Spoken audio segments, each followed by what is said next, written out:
Bull. Para sa mga abusado, arogante, walang kwentang nilalang, nagtatago sa titulong public servant, empleyado ng gobyerno o politiko, kahit sino ka pa, yan ang tunog na lalatay sa'yo. Walang sisinuhin, walang sasantuhin, basta't tiwali, gigisahin ni Percy Lapid. Si Percy Lapid, dito sa Lapid Fire. Lapid Fire! Percy Lapid, matatag na sandigan ng mamamayan, pader na di kayang gibain, ni naman kahit mga ulupong sa pamahalaan. Lapid Fire! Lapid Fire! Lapid Fire!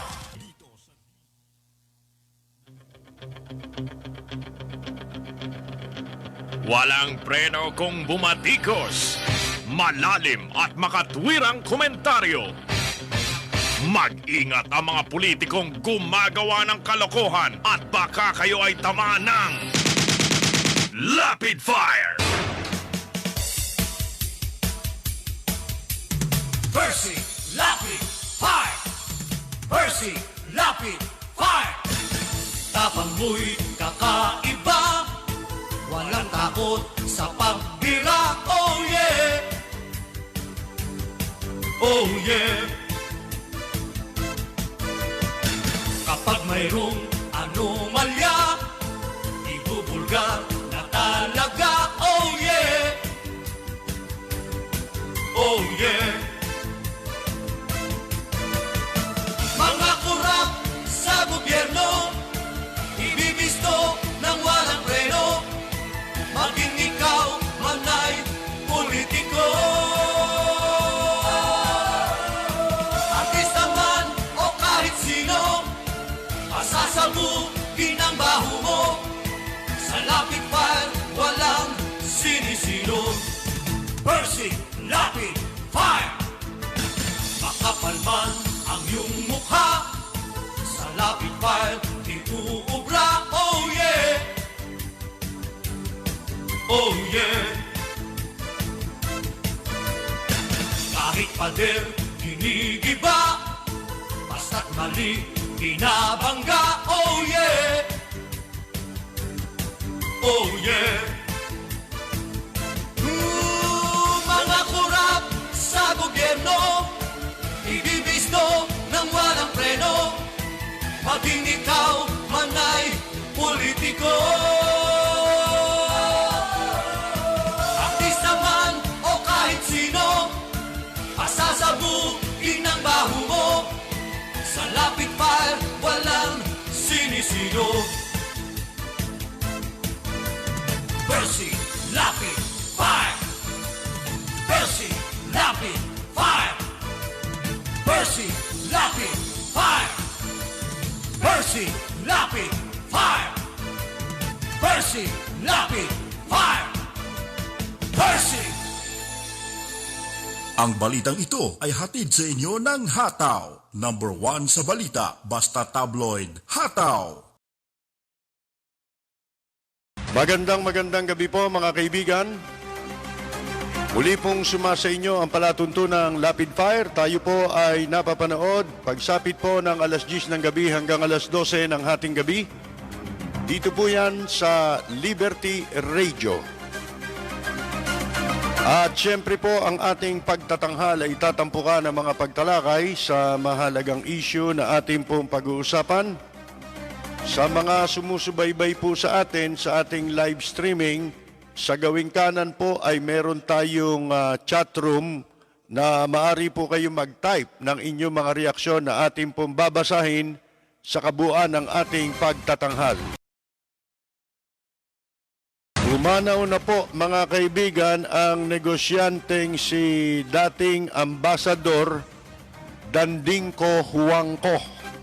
Sa mga hindi po inabot si Dandingko Huangco, siguro po mapag-uusapan natin ngayong gabi yan. Ay lalo na yung mga kabataan ngayon, inaabot lang balita, di ba? Balak daw po ng Malacanang mga kaibigan ni Presidente Duterte na bumili at mamigay ng transistor radios para sa mga nagsisipag-aral, lalo na daw sa mga nasa probinsya. na ang halaga po ng transistor radio ay 300 piso. At mga kaibigan, yung isa pong mataas na opisyal nito pong advisor sa National Task Force Against COVID-19 nagbitiw sa kanyang tungkulin dahil daw po sa kawalan ng sense of urgency. Madalit sabi, binabaliwala po nung mga naatasang mamahala, mga kaibigan at mga siwa ng ikang para tugunan ito pong pandemic, bunsod po nitong COVID-19 o China virus. At si Senator Juan Ponce Enrile po, mga kaibigan, lumutang din sa investigasyon ng Kongreso patungkol po sa ABS-CBN franchise. Kaya raw siya pinatawag para malaman kung paano na ibalik yung pong ABS-CBN sa mga Lopez. Paano na balik, Meron pa ba rin kaugnayan sa franchise? Wala pa rin, At ito hong si dating associate o senior associate Supreme Court Justice, si Senior Associate Justice Antonio Carpio, retirado na po, nag-commit na siya ay lalahok at tutulong po, mga kaibigan, na ipetisyon ito pong constitutionality ng anti-terror bill sa sandaling ito ay malagdaan. Walang preno kung bumatikos, malalim at makatwirang komentaryo. Mag-ingat ang mga politikong gumagawa ng kalokohan at baka kayo ay tamaan ng Lapid Fire!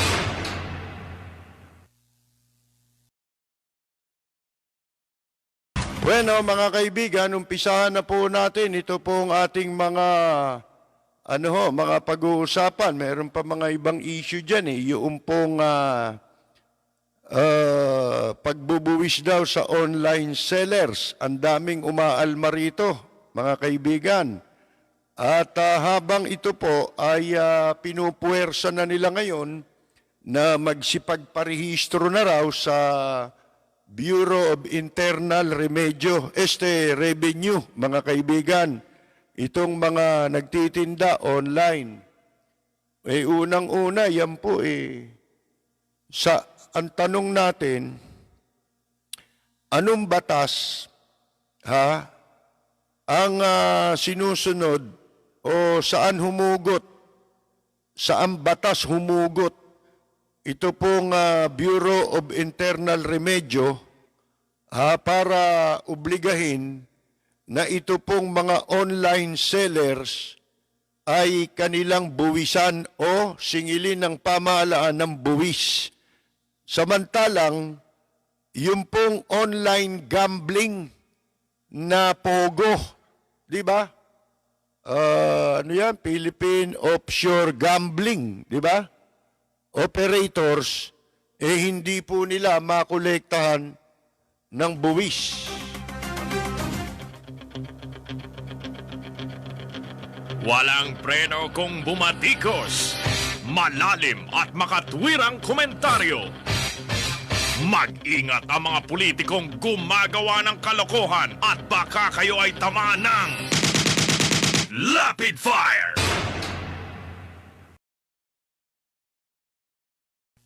Ayan, mga kaibigan, sana kabase sa bunganga ng BIR. Anong legalidad meron yung paniningil ng buwis na yun? Ganun ba ngayon? Basta sinabi nilang kukolektahan ka ng buwis, kailangan magbayad ka. Saan kayo umugot niyan? Saan batas ba nasakop yung online? Sige nga, anong batas ng taxation? Sa taxation, yung mga batas sa taxation law, mga kaibigan. Saan nila kukunin yung legitimacy ng kanilang pangungulekta ng buwis sa mga online sellers. Bakit? Ni sa train law yata, wala yan eh. Ha? Yung train law na kanilang ipinasa, mga kaibigan, na lalong, ika nga, wala nang kapag-apag-asa na itong bansang ito makabangon pa economically. Sapagkat, yung train law na yan, tuloy-tuloy yan eh. Wala namang, ang katunayan, nagtaas na naman ang halaga ng gasolina at hindi magtatagal, ilang araw, magtataas na naman ang gasolina dahil daw po ang kinakatwiran ay in effect na yung pong pagbabayad o pangungulekta ng buwis sa mga sa mga nagbebenta ng mga produktong petrolyo sa ilalim ng train law. Mga kaibigan, ano po? Sipin nyo dito, mabubuwisan ka, walang pinagbabasihan. Abay mga taran, Walang preno kung bumatikos. Malalim at makatwirang komentaryo. Mag-ingat ang mga politikong gumagawa ng kalokohan at baka kayo ay tamaan ng Lapid Fire! Umanaw na po si dating Ambassador Eduardo Dandingco Huangco Jr. Sa edad na 84. Siya po ay naging ambassador sa panahon ni dating Pangulong Marcos, mga kaibigan. At si Dandingco Huangco, pinsang buo ni dating Presidente Cory Aquino at si Danding kilalang negosyante at isa sa pinakamalaking crony sa panahon po ni dating Pangulong Marcos. Para sa ito, marami nang hindi nakakaalam ng kasaysayan nitong si Dandingco Huangco dahil nagre-rely lang naman yung marami ngayon, yung mga kabataan na, lalo na yung mga nagsoso-social media na yung kapos na kapos sa kaalaman, mga kaibigan. Alam ho ninyo, merong statement ang mga senador tungkol dito sa pagkamatay ni Dandingco Huangco. Kasi po, si Dandingco Huangco, siya rin po yung nasa likod ng isang partido.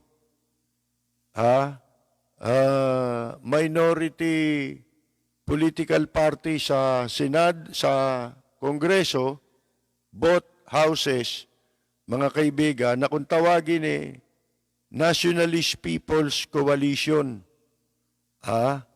Pero karamihan dyan, di naman nationalist. Kasi pag sinabi mong nationalist, makabansa, makabayan, di ba? Yun ang nationalist. Karamihan na membro niyan, kawatis Hindi nationalist, kawatis, mga kaibigan. At may kasabihan tayo, sa alabok ka kinuha. Hindi kasabihan ito, nasa Biblia ito Kaya sa alabok ka rin babalik. Itong pagkamatay ni Dandingco Huangco, namatay siya sa karamdaman, hindi ho ba? Dati nang may karamdaman yan marami nang sakit daw yan Nagdadialysis at kung ano-ano pa, mga kaibigan. Siyempre, sila napahaba lang, nadugtungan lang ng konti ang kanilang buhay dahil po sa pera, di ba?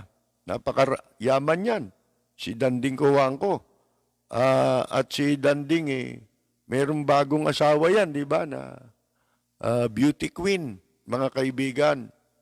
So, ito po, yung pagpanaw ni Dandingco Huangco, inilalarawan siya bilang the man behind iconic Filipino brands. The man behind iconic Filipino brands would leave a big hole in our hearts. Sabi daw po ng mga senador. Mag-iiwan daw ng malaking butas sa kanilang puso. In our sa atin, di ba? Dapat sa kanila lang, no? Kasi yung awar pwedeng maging sa atin at pwedeng maging sa amin, di ba? Ang ibig sabihin. Ngayon, siya po ang chairman at the time of his death, mga kaibigan, sa edad na 85. Si Danding Cojuangco po ay Chief Executive Officer ng San Miguel Corporation na marahil yun po yung tinutukoy ng mga senador na nasa likod ng iconic Filipino brands. Hindi naman dating si Danding ang nauna, matanda pa kay Danding yung San Miguel Corporation eh. Hindi namang sa kanya talaga yan eh, di ba? At kaya siya napunta dyan sa San Miguel Corporation, nilagay siya dyan ni dating Pangulong Marcos, di ba? Pero pagkatapos nung nagkaroon ng EDSA Revolution, kasama si Danding sa mga personalities na lumikas palabas ng bansa. Pagkatapos na si Pangulong Marcos ay kidnapin at dalhin sa Hawaii. Ngayon, ito sabi ng mga senador, the passing, ang gaganda ng sinasabi nila, pag mayamang ka talaga mga kaibigan At malalaman ninyo, bakit magaganda sinasabi nila kay Danding, tsaka pagka mayayaman, lalo na kay Danding. Ang tawag nila dyan, nung araw pa, si boss. Yan. Yan ang tawag dyan bossing. Parang sindikato, boss. Yan daw pagpanaw ng NPC chairman. Yan nga po yung Nationalist People's Coalition na matay ko mang isipin sa mga miyembro niyan, wala akong makitang tunay na nationalist.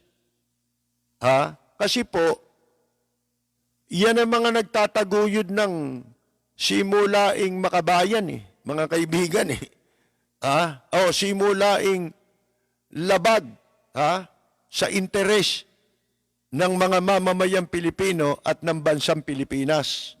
Kaya hindi bagay sa kanila yung pangalan na yun. Ito maganda ito na pag-uusapan lang, mawalang galang na sa pagkamatay ni Danding Cojuangco. Kaya lang naman matatamis ang sinasabi nito, nakinabang silang lahat dyan Yang partido ni Danding parang front na lang ng mga politiko yan para hindi mahalata na lahat silang mga miyembro diyan kumukuha ng pondo sa San Miguel sa kay Danding Cojuangco. Yan na nagpipinance di ba? Sa mga kandidatura nila kahit presidential. Dahil simula nung matalo na tumakbong presidente si Danding Cojuangco, montik na ho yun, mga kaibigan. Kaya lang, talo siya. Tinalo siya ni dating Pangulong Fidel B. Ramos. Ngayon, sinasabi nila, siyempre, magaganda dahil nakinabang sila dyan Tayo ba mga Pilipino nakinabang dyan? Di siyempre, wala tayong masasabing maganda. Yung sinasabi nila maganda, sila lang nakakaalam nun. Di ba? Dahil sila ang nakinabang dyan. Directly. Ngayon, sabi dito, the passing of our MPC chairman, Kikilabutan ka talaga pagka mga politiko nagsalita rito mga kaibigan Ultimong Amerikano, papuntay mo rito, gawin mong audience. At ang magtatalumpati, ito sila Soto. Babasahin lang naman yung talumpati At saka, wala naman talagang yun Hindi naman sincere yung mga talumpati nito O yan. Leaves a big hole in our hearts. Sa kanila yun, kasi wala nang madidilehin siya. Maliban na, ipagpatuloy ni Ramon Ang yan, di ba? I joined the nation in mourning the passing. Nakikiisa raw siya sa pakikidalamhati sa pagpanaw ng Titan sa Philippine business and politics. Sabi ni Tito Soto, pansinin niyo yung business and politics. Na makikita mo, sipin mo, pagsasamahin mo yung business tsaka politics, ba matindi? Di ho ba? Na hindi namang ginagawa rin ito ng ABS-CBN. Kaya lang, ngayon ang sinisingle out lang yung ABS-CBN Ito para sa mga mangmang Pag-aralan nyo mabuti ito sinasabing ito. Itong si Danding ang founder at leader nitong Nationalist People's Coalition Party, MPC. Mawalang galang hindi ko binabastos ang pagkamatay ni dating Ambassador Cojuangco. Kung hindi, ito yung tamang panahon para makita ng tao ang katotohanan. Anong katotohanan yun? Yung pag-akusa nila na ang ABS-CBN daw bias. Ito negosyante ito Mga kaibigan Di ba? Pero nasa politika rin siya. Saan nga nakakita negosyante, politiko pa. Mga kaibigan. Di ba? Karaniwan ang utak ng negosyante, hindi yan nagpa-participate sa political activities. Nagpipinance pero palihim. Sila nagkakaalaman yan. Yung mga politiko, alam nila kung sino nabigyan. At saka karaniwang ginagawa ng ibang politiko, tumataya sa lahat. Kaya lang, pinakamalaki siyempre kung sino yung merong kapasidad na manalo, pero magbibigay din sa kalaban. Baka sakali manalo yon, ang intensyon nila ron, maproteksyonan yung kanilang mga interes. Kaya, yung sinasabing mga bias, ito raw ABS-CBN, may dinalang kandidato, bakit si Danding ba wala? At saka ito, hindi binabanggit dito. Si Ramon Ang, bata yan Danding Cojuangco. Ano lang yan dami lang yan ni Danding. Alam ba ninyo kung ano trabaho ni Ramon Ang nung araw? Mekaniko ni Danding yan. May talyer nga yan dyan sa Abad Santo, sa Manila. Mga kaibigan. Ginawan dami ni Danding sa kanyang mga negosyo. Alam nyo na, di ba? Para lagi silang safe. Protektado sila. Active man sila sa politika, wala niya kung pakialam na dyan ito pa ang isa na hindi binabanggit. Si Danding Cojuangco, isa po sa may-ari ng CNN Philippines. Yan ang katotohanan. Sabi ni Tito Soto, he lived an extraordinary life. A successful man who wore many hats. Ang gaganda ng sinasabi. as he made waves in the business sector and splashes in public service. Lintik no, mga kaibigan Talagang patay na, kikisay-kisay pa si Dangding niyan. Kung naririnig niya yan, di ba? Napapaiktad yan sa ganda ng sinasabi ni Tito Soto. The vast ocean of entrepreneurship, may ocean pa and political leadership will never drift. kaya pala may ocean, sa bandang una, meron drift. Sa bandang gitna. As suavely and smoothly without his engaging presence. Yan. Describing Cojuangco as NPC's boss, Soto said, sabi raw ni Soto, his legacy and vision will continue with all its members, friends, and especially among his family. Yun. For her part, Senator Grace po remembered Cojuangco as someone who always looked for ways to empower communities. At hindi na niya binanggit, he's my number one financier. Hindi kasama dito yun. Pero, yun mga kaibigan Di ba? Yun. He opened up opportunities for pervasive success as he believed deeply in the capabilities of Filipinos, but not the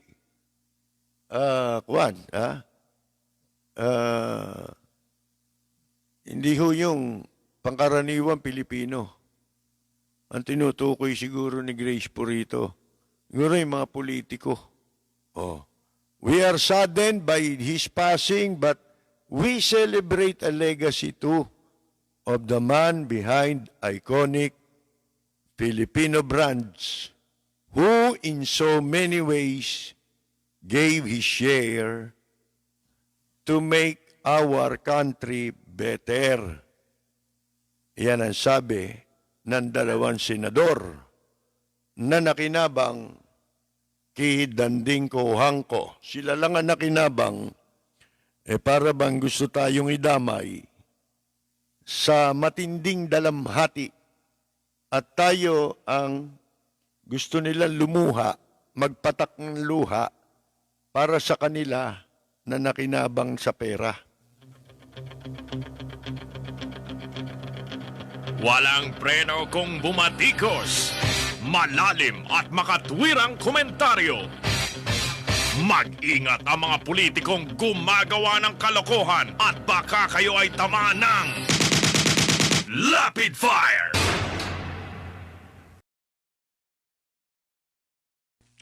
Ito si Ambassador Danding Cojuangco sa ibang panahon pinagdududahan na may kinalaman daw umano sa pagkamatay o pagkakasalvage kay dating Senador Benigno Aquino Jr. na bayaw niya sa pinsan. Asawa ni Cory, di ba, si Ninoy? May mga usap-usapan na ganyan. Bakit nagkaroon ng usap-usapan na ganyan? Hindi ba nung mapatay si Ninoy, may mga inimbestigahan, kinasuhan, at lahat ng mga nakasuhan, kasi yung suspecha kay Danding, suspecha lang yun. Pero yun ang mga nagsisirculate na usap-usapan kahit nung matapos mapatay si Ninoy at saka nung meron ng trial laban sa mga inakusahan ng pagpatay kay dating ambasador o kay dating Senador Aquino, mga kaibigan. At lumalabas na yung suspetsang yun, yun po ang bale ang ibig sabihin, nagkaroon ng pagsabutahe sa administrasyon ni dating Pangulong Marcos para pabagsakin siya sa poder ng kapangyarihan. Hindi ko sinasabing official ito, pero naikukwento lang natin. Kasi si Marcos nga naman, kung sentido ko mo ng pag-uusapan natin at kung bakit pinagdududahan siya, may mga usapang ganyan na may pagdududang ang nagmaster sa pagpatay kay Ninoy ay may kinalaman daw umano si Danding Cojuangco.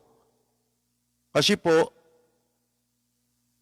ang mga Cojuangco kahit na hindi magkakasundo, pero yan sa lahat ng Cojuangco kasi, ang malapit lang kay Ninoy, si Piping Cojuangco sa angka ni Cory. Mga kaibigan, yun ang kaibigan niya na sinasabi. Pero si Danding, kaaway niya yan. Galit sa kanya kay Ninoy. Kasi nga, Cojuangco sila eh. Si Ninoy hindi naman nagmula yan sa angka ng mayaman eh. May pangalan. Pero na-threaten siguro si Danding Cojuangco, lalo na naging governor si Ninoy sa Tarlac, di ba? Nate-threaten sila dahil sa personality ni Ninoy Aquino bilang politician. May nagsasabi nga kung si Ninoy daw naging presidente, masahol yan. Ruthless daw na presidente si Ninoy Aquino. Dahil kay Ninoy Aquino raw, sinasabi nila, walang kaibigan dyan. Sabi lang yun, di ba? Wala namang basihan yun. Pero ito, kaya natin kinukwento, hindi ito inabot ng mga, ng mga maraming mga kabataan. Hindi nyo inabot yung mga istorya na nagsasalita labang kay Marcos. So, yung pag-uugnay sa kwentong kuro-kuro, mga palapalagay, na pinagdududahang may kinalaman si Danding. Bakit? First, galit siya kay Ninoy. Bakit naman niya isasabutahi si Marcos? Yun ang common sense lagi, di ba? Paiirali natin lagi, common sense. Dahil pag hindi mo na-establish yun, wala tayong common sense na nag-uusap dito, nagkukwento. Kaya pinagdudahan si Danding, kasi po, malibang kay General kay General Fabian C. Ver, na dating Chief of Staff, yung mga general na kinasuhan sa Ninoy Aquino Galman double murder case, pawang identified na mga malalapit kay dating Ambassador Danding Cojuangco. Yun. Tanong, susunod, ba hindi ka paniwala yan? Di ba?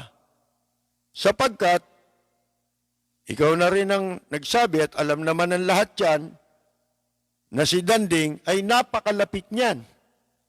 Napakalakas niyan kay dating Pangulong Marcos. At si Danding Cojuangco tinagurian ngang pinakamalaking kroni. May isa pang tawag sa kanya nung araw, si Pacman, di ba? Oh. Yung Pacman na ano. Yan. Tawag sa kanya, bansag ng mga tao, mga kaibigan. O bakit magkakaganon? Anong meron para isabutahe? Kasi yung isang theory dyan, yung pagpatay kay dating Senador Benigno Aquino, pagsabutahe sa administrasyon ni Marcos para kasi nga, ang pagkakaalam ng tao, si Marcos at si Ninoy, magkalaban. Pero hindi naman ganong kagago ang isang kasintalino ni Marcos para gawin niya. Di ba? Sapagkat alam niya na pag may nangyari kay Ninoy Aquino, siya ang pagbibintangan. Parang ano yan Parang yung madalas nating inihahalimbawa na pagka merong isang naganap na krimen sa isang community, halimbawa ang naganap na krimen pagnanakaw,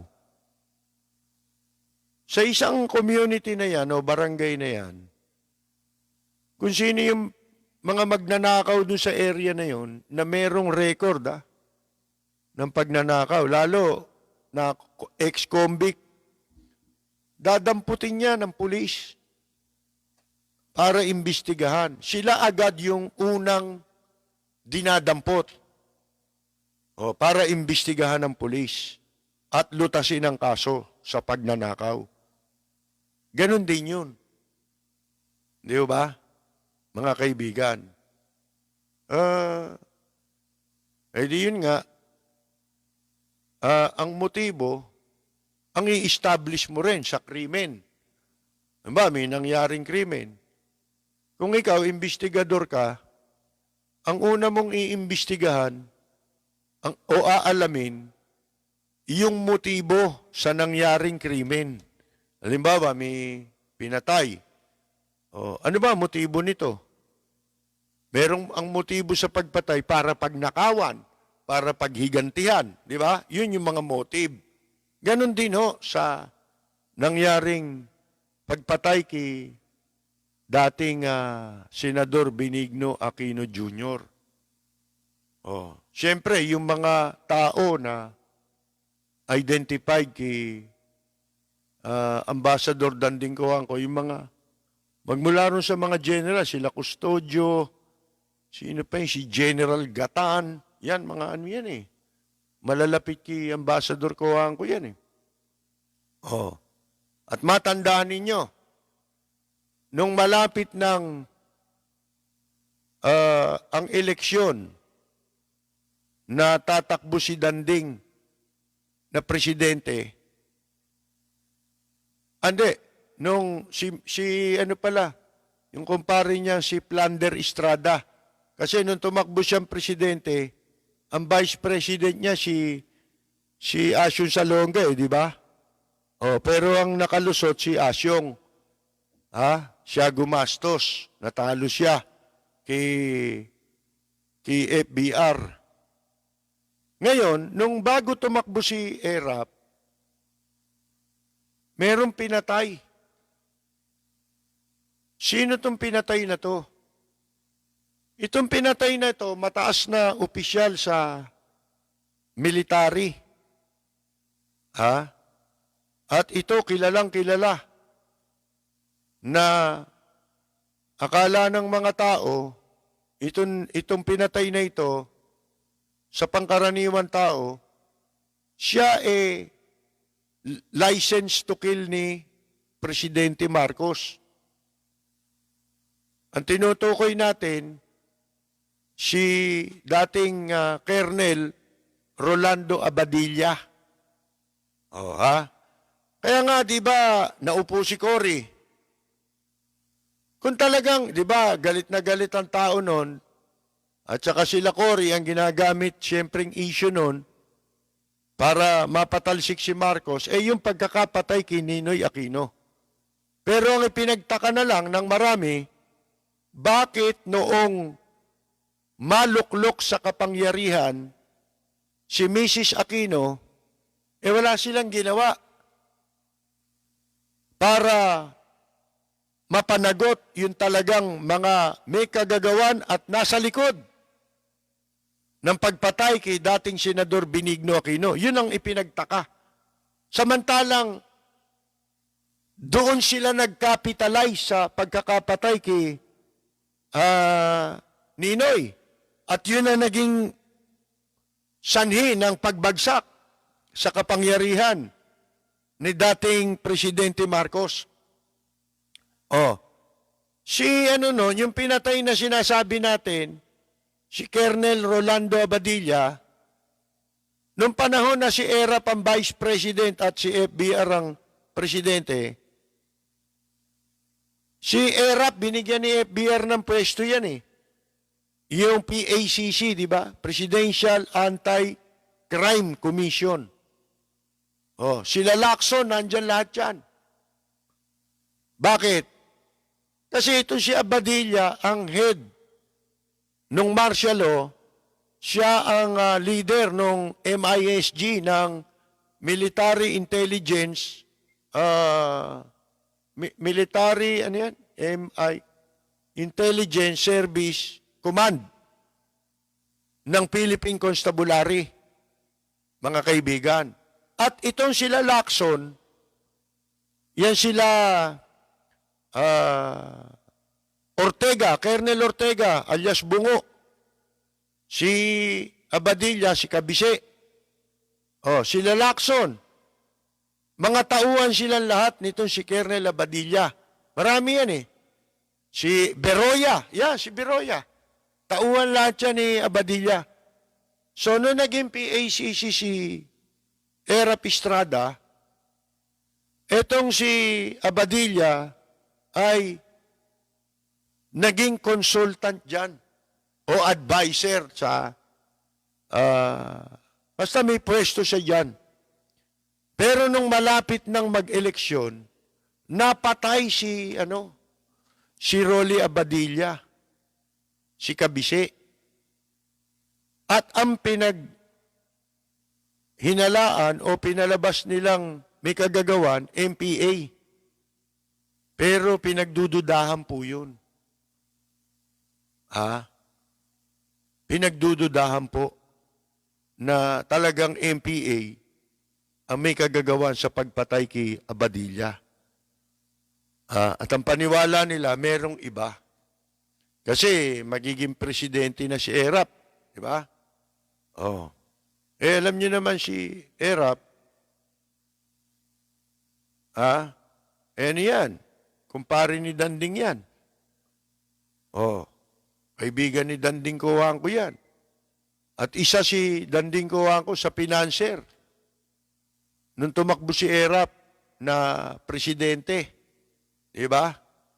Kahit nung senador yata Ngayon, ito na isa lang yun. Yan yung mga sinasabing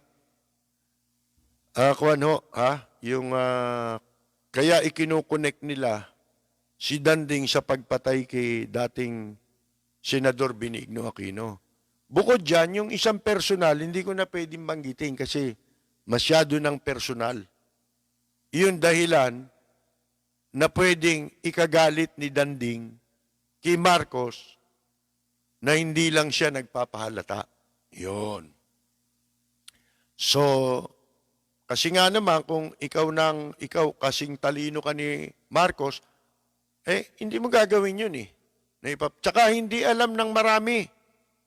Si Marcos at tsaka si Ninoy, sa kabila ng kanilang pagiging magkaiba yun sa politika, merong ano yan merong sinasabing si Marcos, mas gusto niyang sumunod sa kanya na presidente, si Ninoy Aquino. Kaya, ikinatakot yun. Dahil kaaway nga ni Danding si Ninoy, di ba? Baka pag naging presidente si Ninoy, ang unang iland reform niyan, yung Hacienda Luisita. Di ba? Paano niyang ilaland reform yan Asawa niya si Cory, na pinsan ni Danding. Alam niyo, mga kawang ko, doon yun ang isang tignan ninyong anggulo. Magkalaban sa politika. Pero,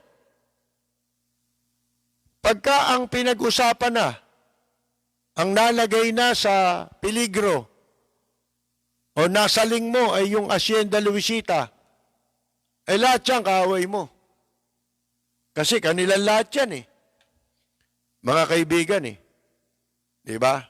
So, yun na nga, isa pa yung si Marcos ano yan pinakukumpis ka na ni Marcos yan pina-award na ni Marcos yan sa mga magsasaka noon mga kaibigan.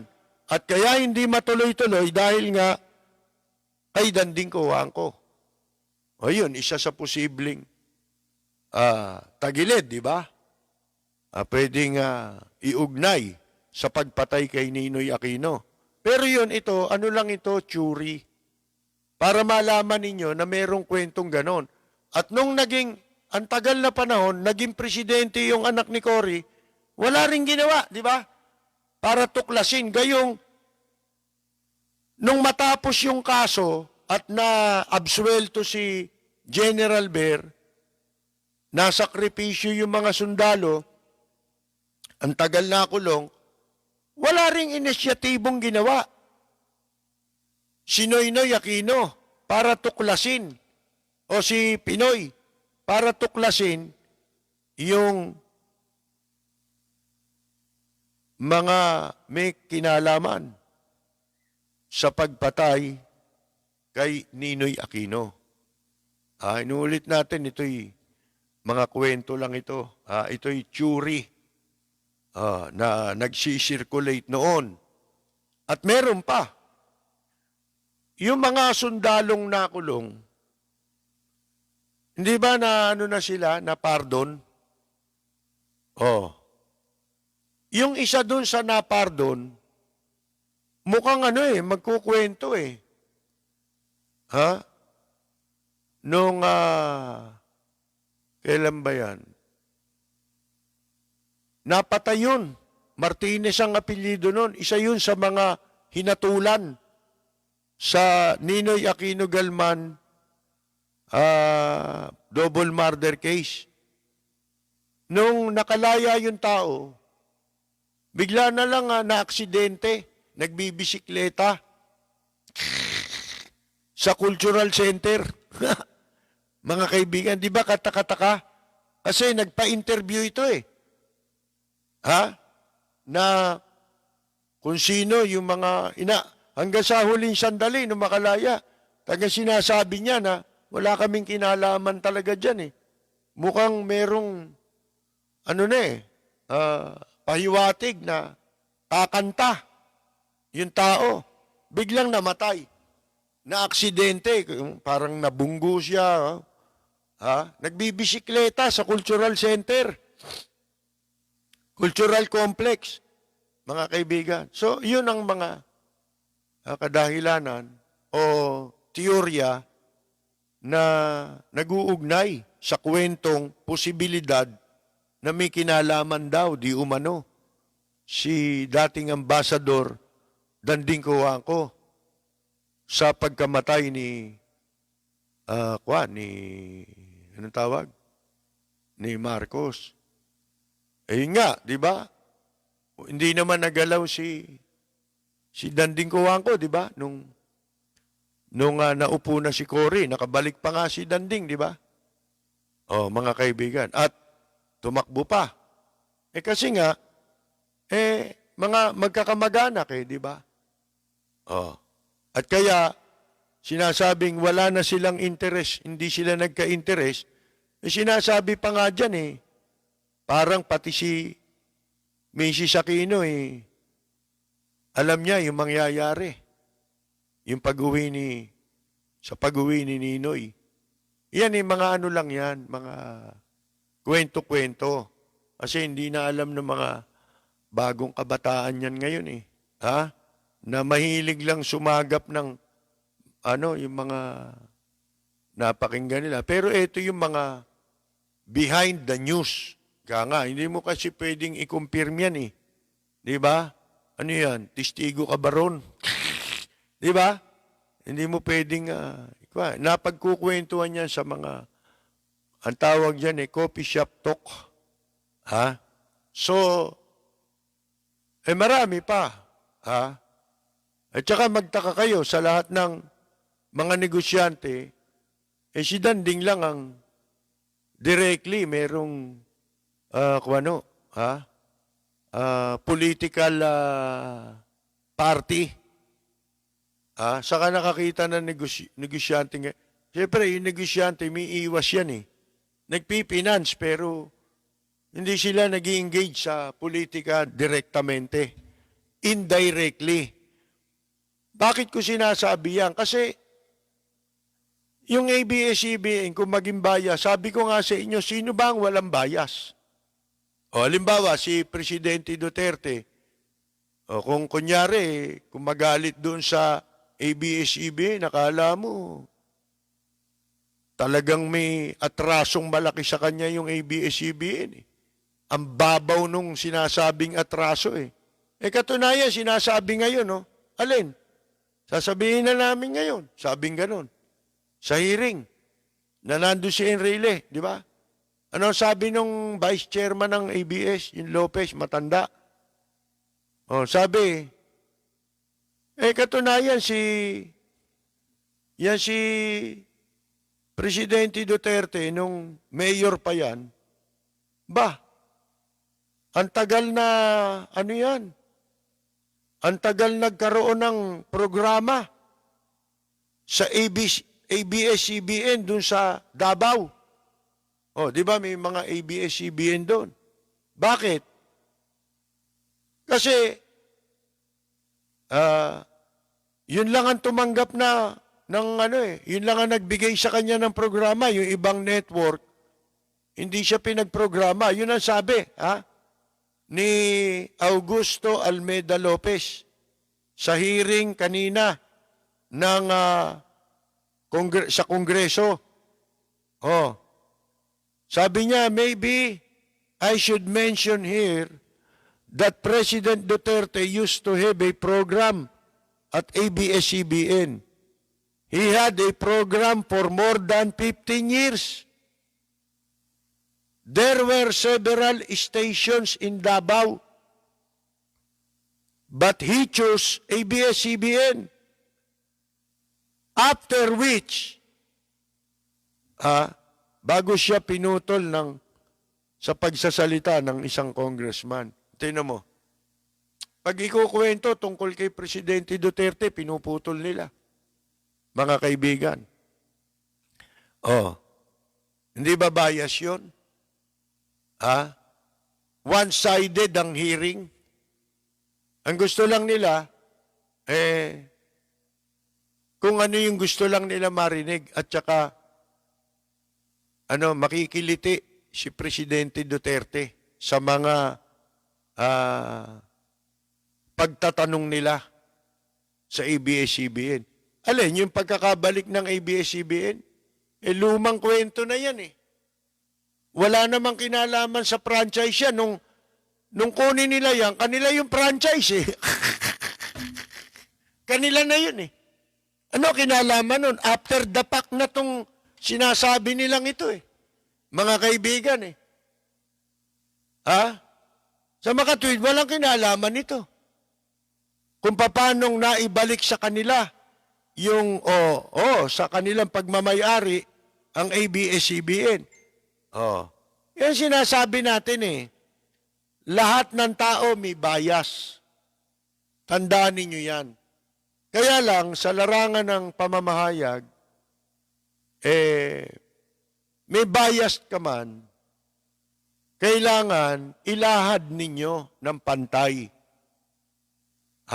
ang issue. Kasi nagagawa ang pagiging bias kapag yung, halimbawa, hindi ka bibigyan ng equal airtime. O sa interview lang pwede kang katayin nung nagtatanong sa iyo, paiikliin yung oras ng pananalita mo, puputulin ka may bias na ron, di ba? Kung kampi siya ron sa isa. Kasi nawala na talaga yung objectivity sa media, yung mga etiketang dapat sundin sa media, nawala na yun Bakit? Yun ang hirap Karamihan ngayon, naglilingkod sa dalawang Panginoon. Di ba? Halimbawa, nag-PR ka. Naglilingkod ka sa dalawang Panginoon. Doon sa profesyon mo at saka doon sa pini-PR mo. Yun ang problema ngayon Bakit? Pinabayaan Di ba sinasabi ko nga sa inyo, sa panahon ni Marcos, isa lang ang tunay na gumanap ng papel bilang isang tunay na publication at publisher. Sino yun? Yung panahon na yun lang yun, Si Don Chino Roses. Kaya si Don Chino Roses, respetado yan Kaya nung yan lumahok sa mga rally, yung kanyang personalidad, hindi mo pwedeng questionin. Bakit? Dahil sa lahat ng nasa media, business, publication o broadcasting, meron ding station niya nung araw yan. Di ba Manila Times yung dyaryo niya? Ang istasyon niya noon, DZMT. Ngayon, kaya siya nirirespeto at naging credible ang opposition dahil sa paglahok nakadagdag yun, yung paglahok ni Don Chino Roses. Yung paglabas ni Don Chino Roses. Katunayan, hindi magiging presidente si Cory Aquino kung hindi dahil kay Don Chino Roses. Sapagkat si Don Chino Roses ang nag-initiate ng signature campaign para kumbinsihin si Cory Aquino na kumandidatong presidente. Yun Pagkatapos nung nanalo si Cory, walang hiningin pabor si Don Chino Roses. Kinukwento ko sa inyo, di ba? Isang tao lang ang pinakiusap ni Don Chino Roses. Sino yon? Yung umaalalay sa kanya, nagmamaneho, naghahatid sa kanya, si Joe Velez. Kilala namin yun. Dahil nung panahon ni Marcos, si Joe Velez nasa Comelec, tambay din sa Tasa de Oro, yun nga, pasabit-sabit kay Don Chino. Kasi nga si Don Chino respetadong tao yan. Makikita mo yan naka-t-shirt lang yan. Ang suot niyan, hindi mo sasabing siya yun. Mga kaibigan. Kaya yun lang ang tunay Sa panahon ng bago mag-martial law, wala ka mababalita ang ginamit niya, ang periodiko niya para mag-impluwensya sa gobyerno para sa kanyang interes. Wala nun. Hanggang sa naupo si Cory, wala rin. Mga kaibigan. Yung pinasok niya, trabaho lang yun. Pinasok niya lang ng trabaho. Pero dahil sa laki ng respeto ng administrasyon kay Cory, kay Don Chino, alam niyo, binigay na trabaho rin sa tao. Ha? Nag-create ng position sa PAGCOR na very powerful yung pwestong yun. Ha? Yun ay binigay sa kanya. Ano yun? Pumipirma ng gastos ng PAGCOR. Kain, kahit saan, abroad, Pilipinas.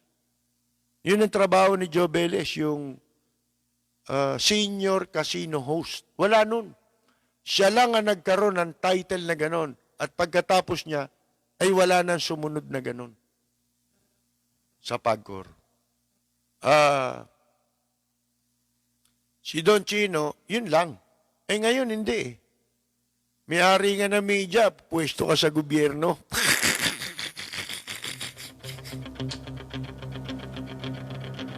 Walang preno kung bumatikos. Malalim at makatwirang komentaryo. Mag-ingat ang mga politikong gumagawa ng kalokohan at baka kayo ay tamaan ng Lapid Fire!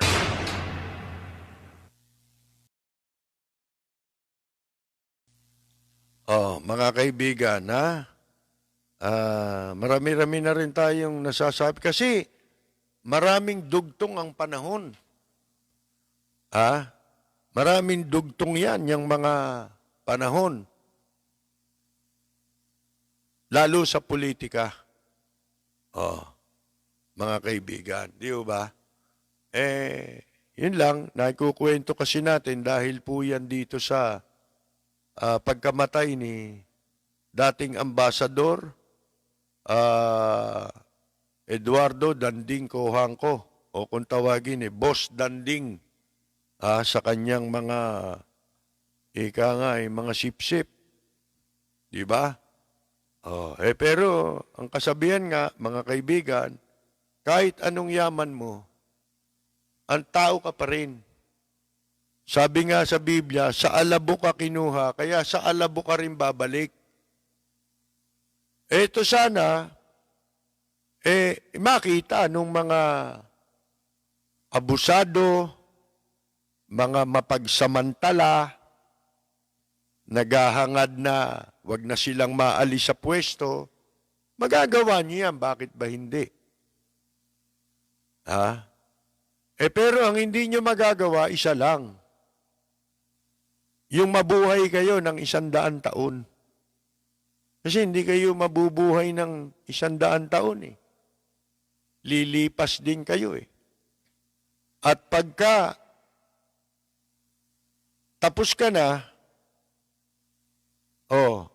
yung pinaghirapan mong lahat, at dahil sa mga taong pinahirapan mo, marami kang pinahirapan, nasa gobyerno ka, at marami kang pinahirapan dahil yung mga sanggol na isinilang sa panahon mo, pati yung kakainin nung nagatas nung sanggol, pinagkait ninyo eh. Diba? Kinuha ninyo, kayong mga politiko. Kaya tigilan nyo na yung mga, alam na namin yan eh. Yung mga bulaklak na pag namatay, paano nakinabang kayo? Ang Pilipino, wala naman pakinabang dyan eh. Ano ba naging pakinabang dyan? Yung sigurong employment, di ba? Yung in terms of employment, tsaka ang San Miguel Corporation naman, in fairness, magaling naman yan sa management. At ang mga empleyado riyan, wala naman yatang masasabing masama laban sa pagpapatakbo ng kanilang kumpanya dahil nung maliit pa ako, naririnig ko ang San Miguel pati mga karaniwang empleyado tumatanggap ng 1 kabang bigas. Automatic yan, lahat sila. At saka si Danding, di ko man naging 1 beses ko na nakaharap yan eh. May may pagka mataas na taong masyado. Pagka pakaraniwang ka lang tao, hindi ka ganong ano niyan, iintindihin yan. Mukha ko no, nung isang beses ko lang naman nakaharap yan eh. Ang nagpakilala sa akin eh, yung in-introduce lang ako, kasi siya rin yung nag-imbita sa akin, yung congressman na kaibigan niyang matalik. Oh, ito niya. Wala, hindi man ako pinansin eh. Oh, mga kaibigan. Ngayon, pero ano yun very close sa kanya yung tao. Yung, doon ko lang, wala man ako masasabi. Mabait daw si Danding sa kanyang mga tauhan, supporters. Kasi nung wala siya dito, tumakbo sila palabas ng Pilipinas. Nung bumagsak na si dating Pangulong Marcos, may mga nakapagkukwento sa akin na yung mga dati niyang empleyado doon sa asyenda yata, na tuloy ang sweldo nila.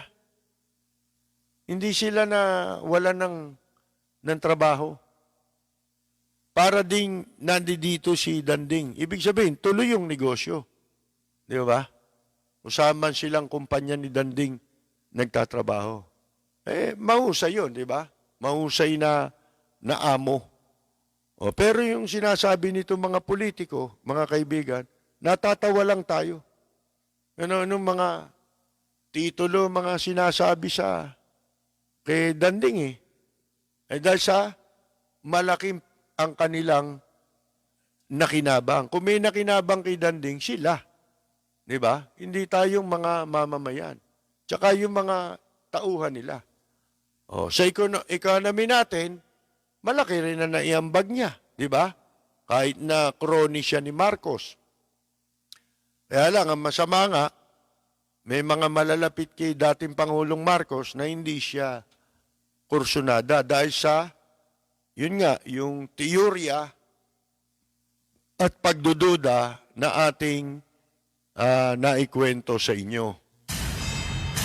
Para sa mga pulpul, para sa mga abusado, arogante, walang kwentang nilalang, nagtatago sa titulong public servant, empleyado ng gobyerno o politiko at kahit sino ka pa, yan ang tunog na lalatay sa'yo.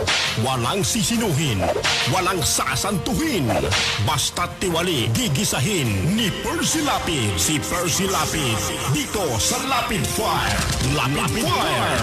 Percy Lapid, matatag na sandigan ng mamamayan. Pader na di kayang gibain. Ni naman kahit mga ulupong sa pamahalaan. Lapid Fire! Lapid Fire! Lapid Fire!